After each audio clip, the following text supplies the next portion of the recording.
ओम नमः शिवाय। दोस्तों, स्वागत है आपका हमारे चैनल 24 शोभा में। और हम आज पढ़ने वाले हैं भगवान भोलेनाथ की कथा।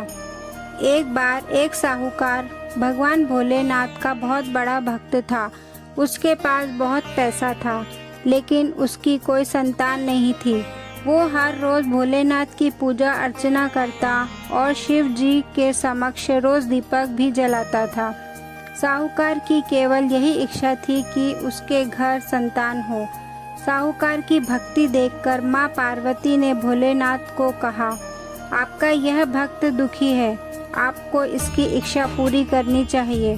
भोलेनाथ ने माँ पार्वती को बताया कि इसके पास पुत्र नहीं है और यही इसका दुख है। पार्वती के कहने पर भोलेनाथ ने माँ पार्वती को बताया कि साहूकार के भाग्य में पुत्र योग नहीं है। अगर साहूकार को पुत्र का वरदान मिल भी जाए तो उसका पुत्र केवल 12 वर्ष तक ही जीवित रहेगा। साहूकार ये सभी बातें सुन रहा था। साहूकार को ना खुशी हुई ना दुख हुआ। वो पहले की तरह पूजा पाठ करता रहा। एक दिन उसकी पत्नी ने एक बालक को जन्म दिया। उसके परिवार में जश्न का माहौल था, लेकिन साहूकार पहले की तरह न खुश हुआ न दुखी। 11 साल की उम्र में साहूकार ने अपने बालक को मामा के साथ शिक्षा ग्रहण करने के लिए काशी भेज दिया। साहूकार ने अपने साले को बोला, रास्ते में ब्राह्मणों को भोजन और दान करा दे।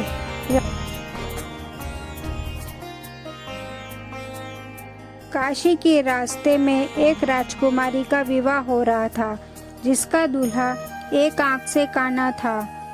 तो उसके पिता ने जब अति सुंदर साहूकार के बेटे को देखा तो उसके मन में आया कि क्यों ना इसे ही घोड़ी पर बिठाकर शादी के सारे कार्य संपन्न करा लिए जाएं। तब विवाह संपन्न हो गया। तो जाने से पहले साहूकार के बेटे ने राजकुमारी की चुनरी के पल्ले पर लिखा कि तेरा विवाह तो मेरे साथ हुआ, लेकिन जिस राजकुमार के साथ भेजेंगे वह तो एक आंख से काना है। इसके बाद साहूकार का बेटा काशी पहुंच गया। राजकुमारी काने के साथ विदा नहीं हुई। एक दिन काशी में यज्ञ के दौरान भांजा बहुत देर तक बाहर नहीं आया, तो मामा ने अंदर जाकर देखा तो भांजे के प्राण निकल चुके थे। मामा ने रोना पीटना मचाया। उसी वक्त वहां से शिव पार्वती जी जा रहे थे। तो माता पार्वती जी ने शिव जी से पूछा, हे प्रभु, यह कौन रो रहा है?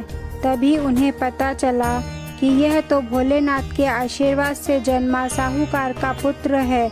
तब माता पार्वती ने कहा, स्वामी, इसे जीवित कर दें, अन्यथा रोते रोते इसके माता पिता के प्राण निकल जाएंगे। तब भोलेनाथ ने कहा कि हे पार्वती, इसकी आयु इतनी ही थी तो वह भोग चुका है।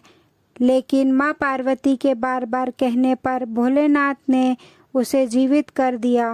लड़का ओम नमः शिवाय कहते हुए जी उठा और मामा भांजे दोनों ने ईश्वर को धन्यवाद दिया और अपनी नगरी की ओर लौटे। रास्ते में वही नगर पड़ा और राजकुमारी ने उन्हें पहचान लिया।